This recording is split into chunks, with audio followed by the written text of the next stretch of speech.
Hello बच्चों, good morning.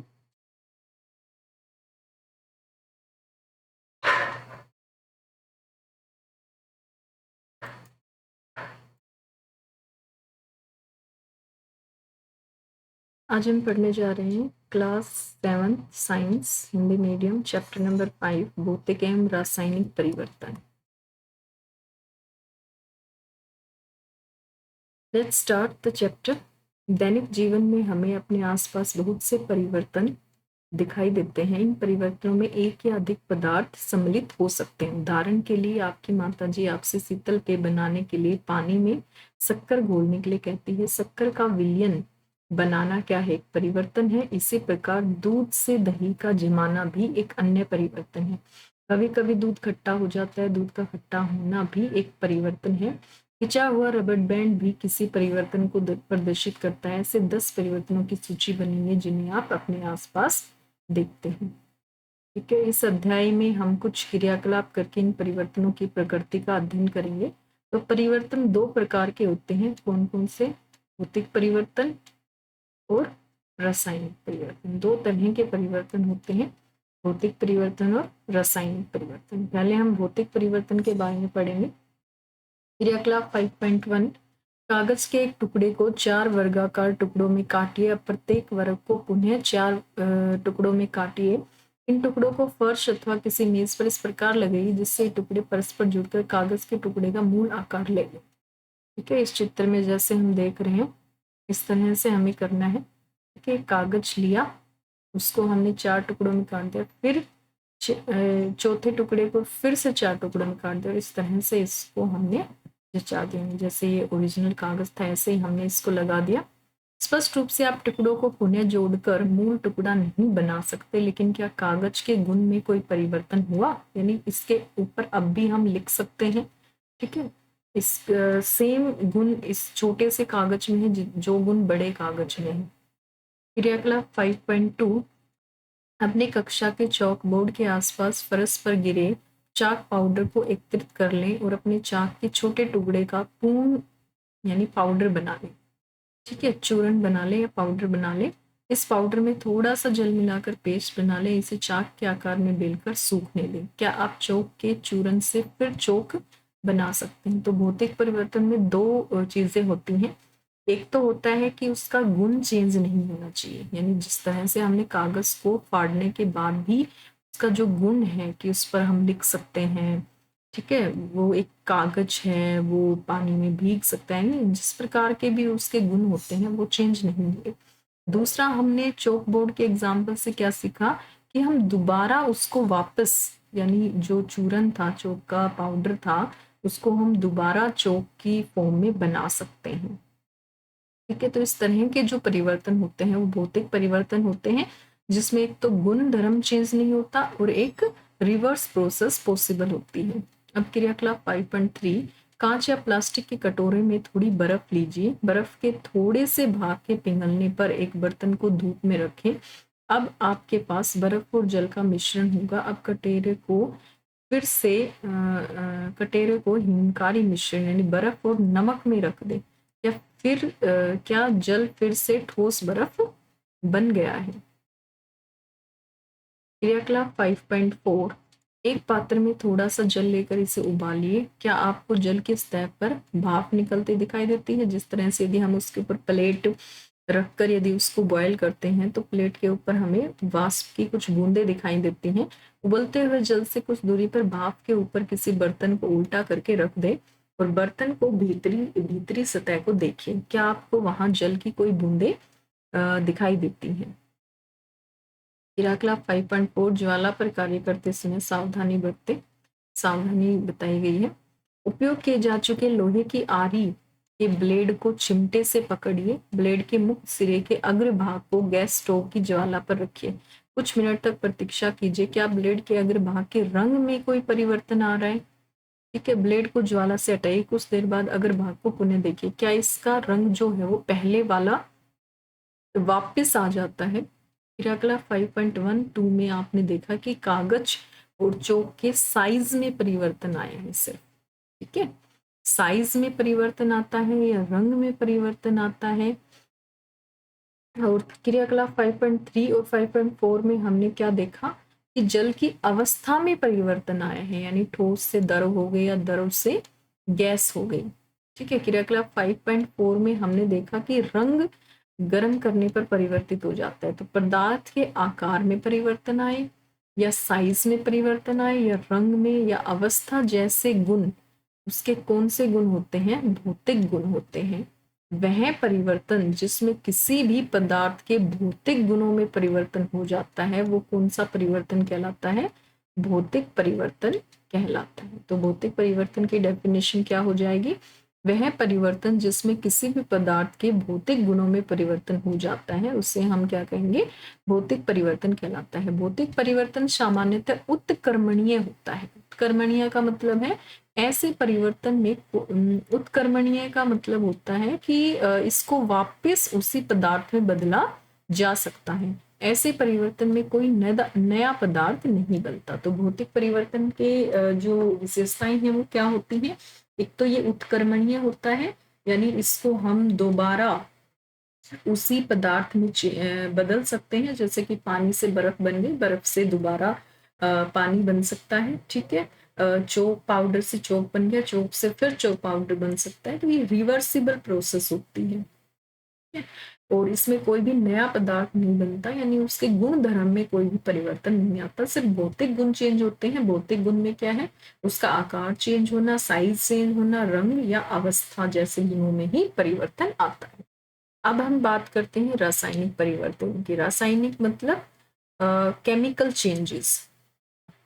रासायनिक परिवर्तन क्या होता है? लोहे में जंग लगना ऐसा परिवर्तन है जिससे आप भली बातें परिचित हैं। हमने सबने अपने घरों में दरवाजों पर, खिड़कियों पर, लोहे की खिड़कियों पर, स्कूल की खिड़कियों पर जंग लगे देखा होगा। ब्राउन कलर का होता है।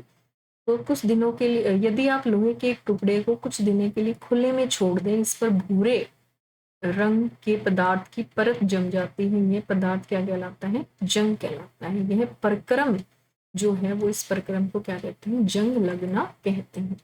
पार्क अथवा लोन आदि के लोहे के दरवाजे और बगीचों या पार्क आदि में रखे लोहे की बेंच और लोहे की लगभग कोई भी वस्तु हो जो खुले में रखी हो, उस पर जंग लग जाती है। आपने ऐसा देखा होगा, जैसे कि लोहे की कुछ जंग लगी वस्तुएं दिखाई गई है। जैसे जालियों पर जब पेंट ना किया जाए तो उस पे भूरे कलर की जो परत है वो जम जाती है, तो वो क्या हो जाती है? वो जर, या जिसको हम विदेशी लैंग्वेज में जर बोल देते हैं, जंग बोल देते हैं। आपने देखा होगा कि घर में रखी कुल्हाड़ी, हथौड़ा आदि को वायु में कुछ दिनों तक खुला रख देने पर उनमें जंग लग जाती है। रसोई में लोहे का गीला तवा कुछ समय तक खुला छोड़ देने पर उसमें जंग लग जाती है। जंग लोहा नहीं है, जंग उस पदार्थ यानी जो लोह से एक भिन्न पदार्थ है जिस पर यह लगता है। आइए कुछ ऐसे और परिवर्तनों पर विचार करें जिसमें नए पदार्थ निर्मित होते हैं।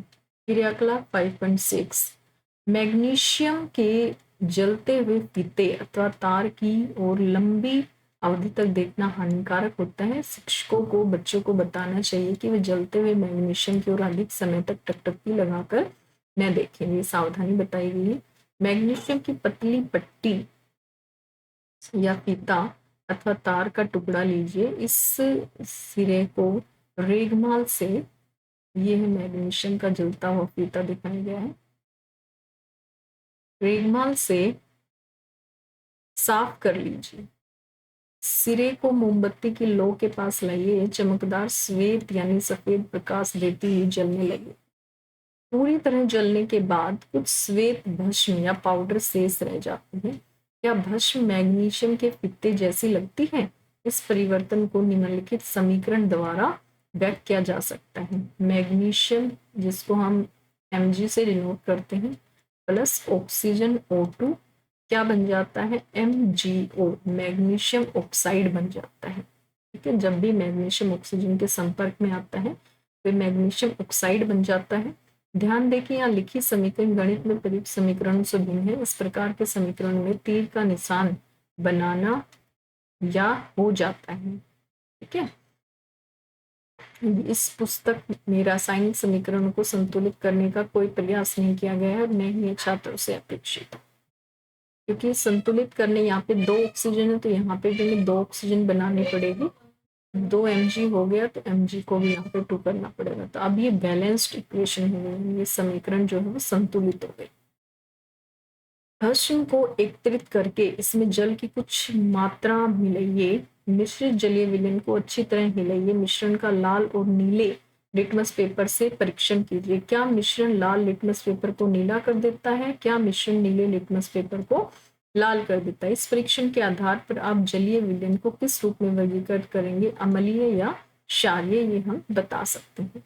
भस्म को जल में घोलने पर नया पदार्थ बनाती है। इस परिवर्तन को निम्नलिखित समीकरण के द्वारा लिखे जाते हैं। जो MgO जो मैग्नीशियम ऑक्साइड बना है उसमें वाटर की रिएक्शन कर दी जाती है। MgO प्लस H2O तो क्या बन जाता है? मैग्नीशियम हाइड्रोक्साइड, MgOH का होल ट्वाइस। तो यहाँ पे हाइड्रोजन 2 है, ऑक्सीजन भी 2 है, इस साइड भी 2 है, मैग्नीशियम 1 है, मैग्नीशियम 1 है। This is balanced equation. जैसा कि हमने अध्याय 4 में पढ़ा था, मैग्नीशियम हाइड्रोक्साइड एक क्या होता है? मैग्नीशियम हाइड्रोक्साइड एक क्षारक होता है। अतः मैग्नीशियम ऑक्साइड एक नया पदार्थ है जो मैग्नीशियम के जलने पर बनता है। मैग्नीशियम हाइड्रोक्साइड एक अन्य नया पदार्थ है जो मैग्नीशियम ऑक्साइड को जल में घोलने पर बनता है। तो मैग्नीशियम हाइड्रोक्साइड क्योंकि क्षारक है तो वो क्या करेगा? क्षारक क्या करते हैं? नीले लिटमस पेपर को लाल में कन्वर्ट कर देगा।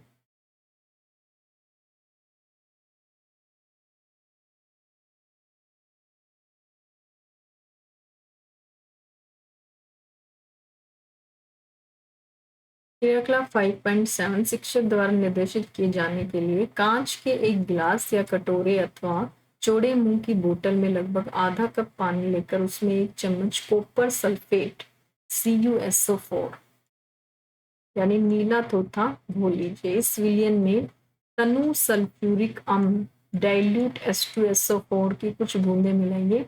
आपको नीले रंग का विलयन मिल जाएगा। एक परखनली अथवा कांच की छोटी बोतल में विलयन का थोड़ा सा नमूना बचा लीजिए। शेष विलयन को एक कील अथवा उपयोग किए जा चुके ब्लेड का टुकड़ा डाल दीजिए। लगभग आधे घंटे तक प्रतीक्षा कीजिए। अब विलयन के रंग को देखिए, इसकी तुलना अलग से बचाए हुए नमूने वाले विलयन के रंग के साथ कीजिए। ये कॉपर सल्फेट का विलयन था जो कि नीला रंग का था, और ये हमने इसमें ब्लेड का टुकड़ा डाला था जो कि आयरन सल्फेट बन गया FeSO4। क्योंकि ब्लेड में आयरन होता है तो इसने रिएक्शन कर दी, इसने कॉपर को हटाकर क्या बना दिया? आयरन सल्फेट बना दिया जो कि हरे रंग का होता है। क्या आपको विलयन के रंग में कोई परिवर्तन दिखाई देता है? कील अथवा ब्लेड को बाहर निकाल लीजिए। क्या इसमें कोई परिवर्तन दिखाई देता है? आपको जो परिवर्तन दिखाई देते हैं वे कॉपर सल्फेट और लोहे के बीच अभिक्रिया के कारण, यानी Fe प्लस CuSO4 की रिएक्शन हो गई। क्या बन गया? FeSO4 plus Cu। ठीक है, ये बन गया आयरन सल्फेट, और यहाँ पे आयरन था, यानी जो ब्लेड ली थी हमने आयरन की ली थी। यहाँ पे कॉपर सल्फेट था ये, और यहाँ पे कॉपर अलग हो गया।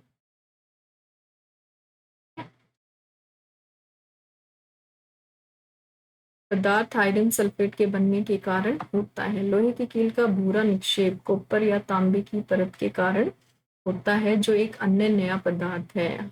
हम इस अभिक्रिया को निम्न प्रकार से व्यक्त करेंगे। CuSO4 कॉपर सल्फेट विलयन या नीला थोथा plus Fe iron, iron sulphate FeSO4 हरा, ठीक है, और Cu यानी भूरा निक्षेप कॉपर। क्रियाकलाप 5.8 किसी परखनली में लगभग 1 चम्मच सिरका लीजिए।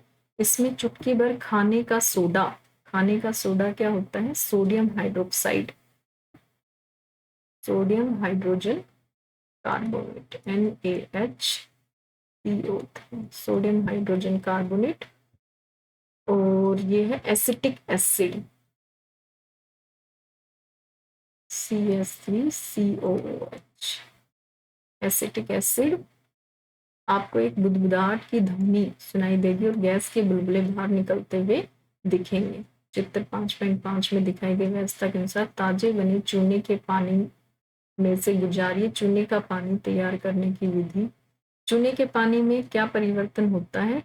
तो ये जब हम एसिटिक अम्ल को CH3COH को NaHCO3 खाने के सोडे सोडियम हाइड्रोक्साइड हाइड्रोजन कार्बोनेट के साथ मिलाते हैं तो कार्बन डाइऑक्साइड जो गैस है वो रिलीज होती है और ये हमारा अलग इसके एक्स्ट्रा जो केमिकल कंपाउंड है वो हमारा बन जाता है। तो ये है सिरका प्लस खाने का सोडा, ये है चूने का पानी और इसमें कौन सी गैस रिलीज हो रही है? Carbon dioxide CO2 gas release हो रही है।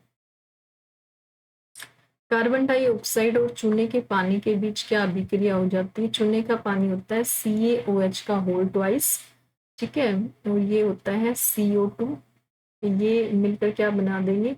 Ca यानी कैल्शियम और CO3 कैल्शियम कार्बोनेट बन जाता है और प्लस H2O वाटर रिलीज हो जाता है। जब कार्बन डाइऑक्साइड को चूने के पानी में प्रवाहित किया जाता है तो कैल्शियम कार्बोनेट बनता है जिससे चूने का पानी क्या हो जाता है? दूधिया हो जाता है। चूने के पानी का दूधिया हो जाना कार्बन डाइऑक्साइड का मानक परीक्षण है। आप इसका उपयोग अध्याय 6 में यह दिखाने के लिए करेंगे कि हम श्वसन में जो वायु बाहर निकालते हैं उसमें कार्बन डाइऑक्साइड की मात्रा अधिक होती है। क्रियाकलाप 5.6 से 5.8 में आपने देखा कि प्रत्येक परिवर्तन में एक या अधिक नए पदार्थ बने थे। क्रियाकलाप 5.6 में मैग्नीशियम को वायु की उपस्थिति में जलाने पर बनने वाली भस्म एक नया पदार्थ थी। क्रियाकलाप 5.7 में कॉपर सल्फेट की लोहे के साथ अभिक्रिया से आयरन सल्फेट और कॉपर बने थे। ये दोनों नए पदार्थ थे। कॉपर लोहे के ब्लेड पर निक्षेपित हो गया था। क्रियाकलाप 5.8 में सिरका और खाने के सोडे की अभिक्रिया से कार्बन डाइऑक्साइड गैस बनी थी जिसने चूने के पानी को दूधिया कर दिया था। क्या आप इस अभिक्रिया में बनने वाले नए पदार्थ का नाम बता सकते हैं? ठीक है, तो इसमें कार्बन डाइऑक्साइड गैस बनी थी और क्या रिलीज हुआ था, क्योंकि हमारे पास और क्या बचा? ये सोडियम बचा और हाइड्रोजन, ठीक है, तो ये हो गया CH3 COO CH3 COO Na, ये नेगेटिव ये पॉजिटिव और प्लस H2O बन जाएगा।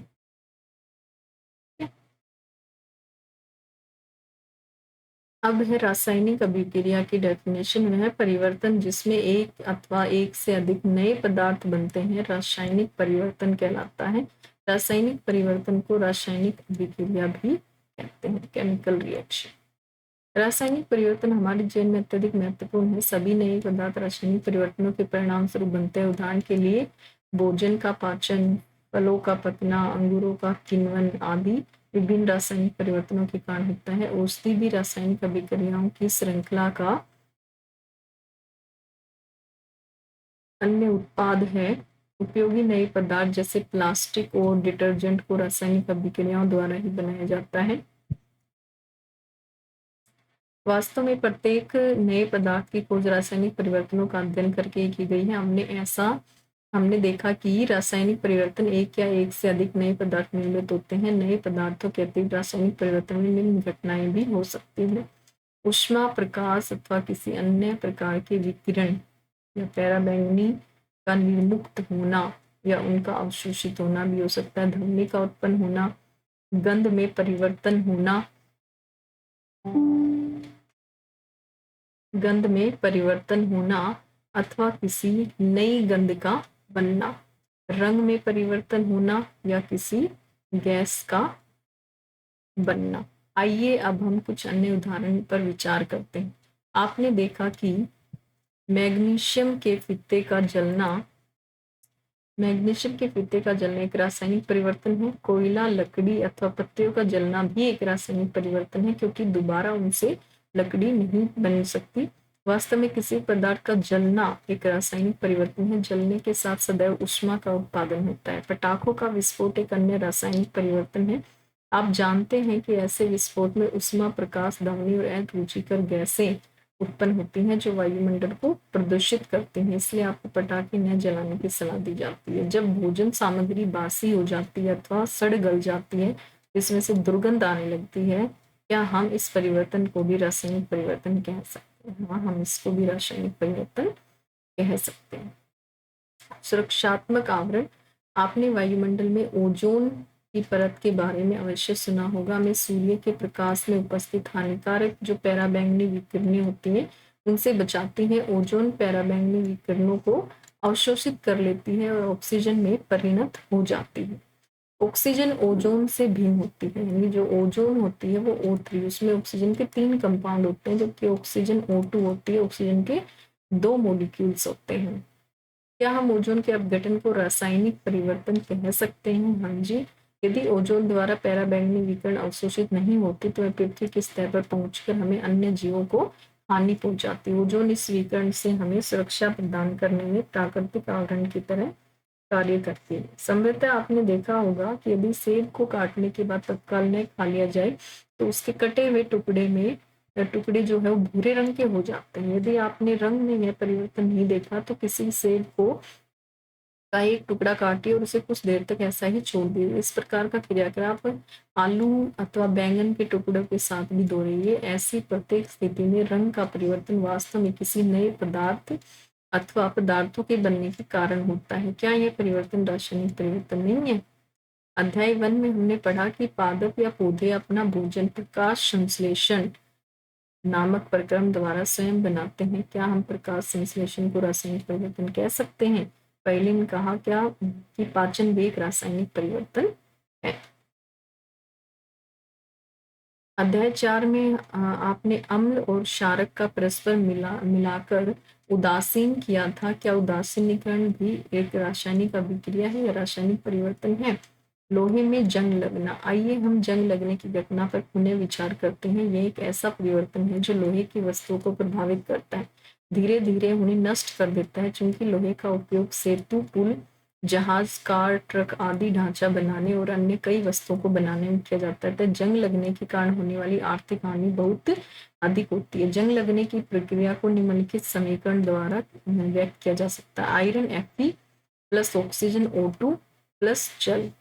ठीक है, हमें आयरन के साथ ऑक्सीजन प्लस H2O, इसलिए बारिश में जंग जल्दी लगता है। ठीक है, तो क्या बनता है? Fe2O3 आयरन ऑक्साइड बनता है। ठीक है, आयरन ऑक्साइड जंग का फॉर्मूला होता है। जंग लगने के लिए ऑक्सीजन और जल, यानी या तो जलवाष्प या जल उपस्थित होना चाहिए, दोनों उपस्थिति अनिवार्य है। वास्तव में यदि वायु में आर्द्रता की मात्रा अधिक हो अर्थात नमी अधिक हो तो जंग जल्दी लगता है। इसलिए मेरी सहेली रीता सदैव लोहे की वस्तु में जल्दी जंग लगने की शिकायत करती हूँ, क्योंकि मैं समुद्र तट के निकट रहती हूँ।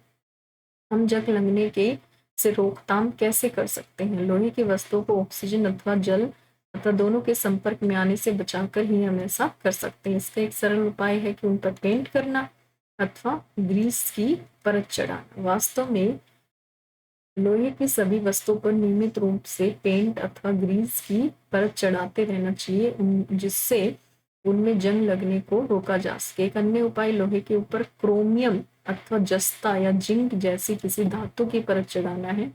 लोहे पर जिंक की परत चढ़ाने का प्रक्रम यशद लेपन या गैल्वेनाइजेशन कहलाता है। ठीक है, इंपॉर्टेंट क्वेश्चन है।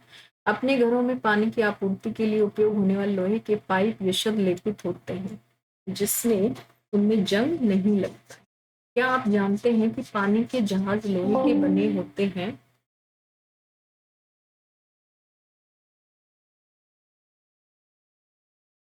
एक चार्जर लगा दो।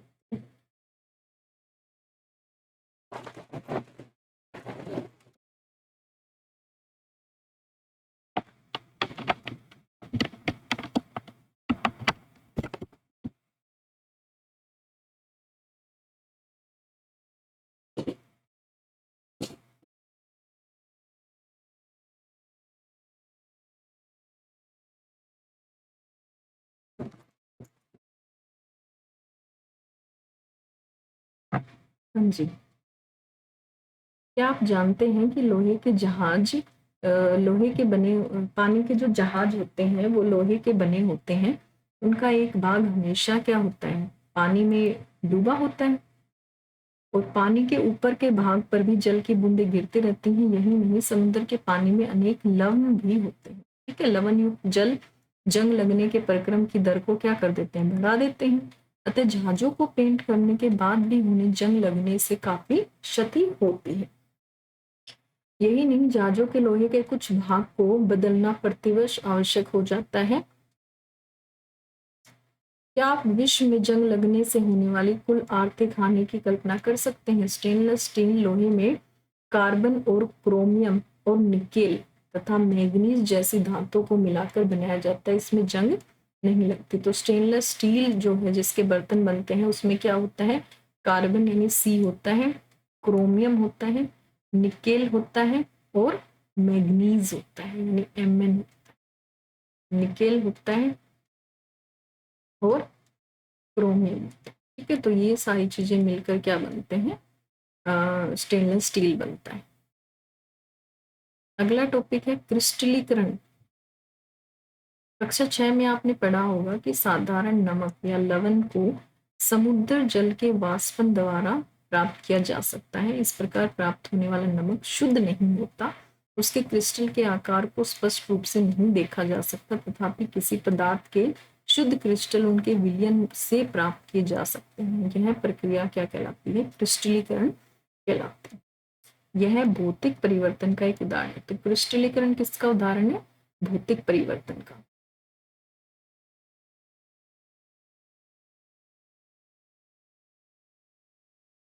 किसी बीकर में लगभग 1 कप जल लीजिए और उसमें तनु सल्फ्यूरिक अम्ल की कुछ बूंदें मिलाइए। जो सल्फ्यूरिक अम्ल जो होता है वो बहुत ही उससे त्वचा है वो बर्न हो सकती है, इसलिए तनु सल्फ्यूरिक अम्ल होते हैं, डाइल्यूटेड लेते हैं।